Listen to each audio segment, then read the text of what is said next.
You guys are in a room and your worst nightmare appears in front of you but like in a form. Yeah. It's not like the death, right? Like it's like some people are scared of crazy clowns. Like what would happen in each one of those rooms for you? What monster would appear and what would you do about it? What monster? My like worst nightmare? Yeah. You know what's scary? So I've been doing this dream stuff I told you, where you record your dreams, and this is Carl Jung was very big into this.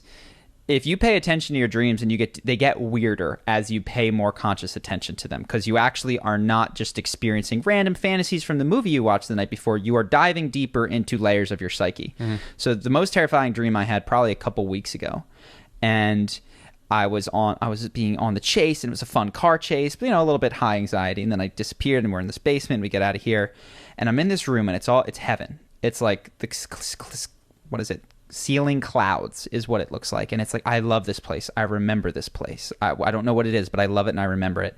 And boom, like I still get scared thinking about it. This Dementor like figure, like a shrouded ghost, comes behind me, and this is whatever it is my worst nightmare. I'm positive. And it says, and it's like behind me, and I know if I turn around it's going to be like right next to me, so I can't turn around, and it approaches me, and I'm terrified. And my heart is racing, and it says, I can call you by name.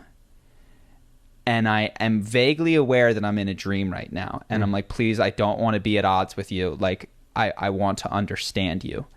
And it turns a little bit like facing me to the side, and I see like the shroud of the Dementor thing goes away, and it's a woman's face. It's not a woman that I know. And it's, oh God, I have written it down what else it said, but it was the most terrifying dream I've ever had in my entire life. And I've done research on it, but they have I don't know if this is the case, but there are figures that are common to people that come into their dreams. So there's one of the things that Carl Jung called your anima or your animus. Mm-hmm. And then there's your shadow. So your shadow, for instance, is same sex. It's the parts of yourself that you like reject same sex. So that your shadow will often be this negative figure in that sense. But then you have your animum, which is often a positive figure of the opposite sex. So I don't know if and it helps you integrate all of the feminine traits that you haven't integrated in your life. So maybe that's my worst thing. I don't know if this was my anima, but full on panic when I woke, like as it happened and when I woke up. So whatever it is, it's a Dementor with a woman's face underneath it. Wait, your anima is opposite sex and you get along, or you're supposed to be afraid of it? Well, it oftentimes is a helpful figure. It like comes to you and is a beautiful woman. And your shadow is supposed to be the scary one?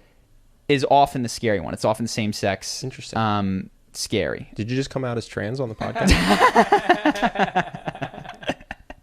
So how's your relationship with the male figures?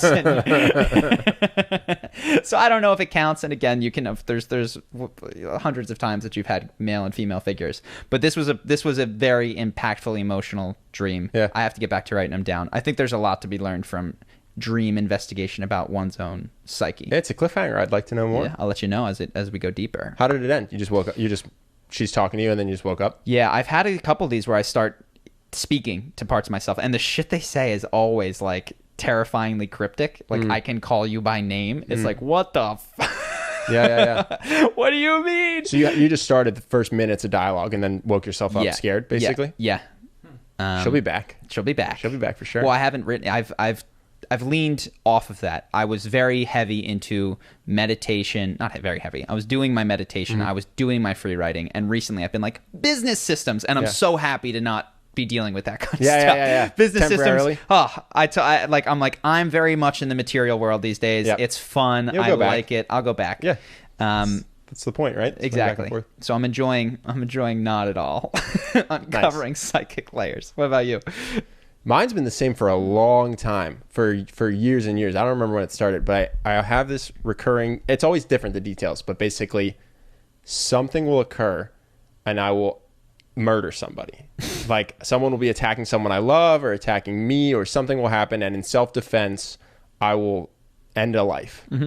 And then for whatever reason, the self-defense thing doesn't work in terms of court, and I go to jail. And then I'm just in jail, and it's horrifying. And nothing's ever happened in terms of like me getting raped or anything like that, but the fear is ever present. I am just in prison and so scared. And sometimes I'll wake myself up then.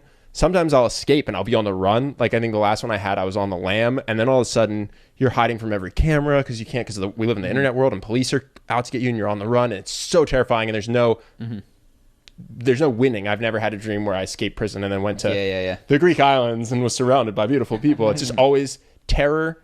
And then I wake up at some point. And that I have had that dream for ever. Yeah. Yeah. Prison scares me so bad.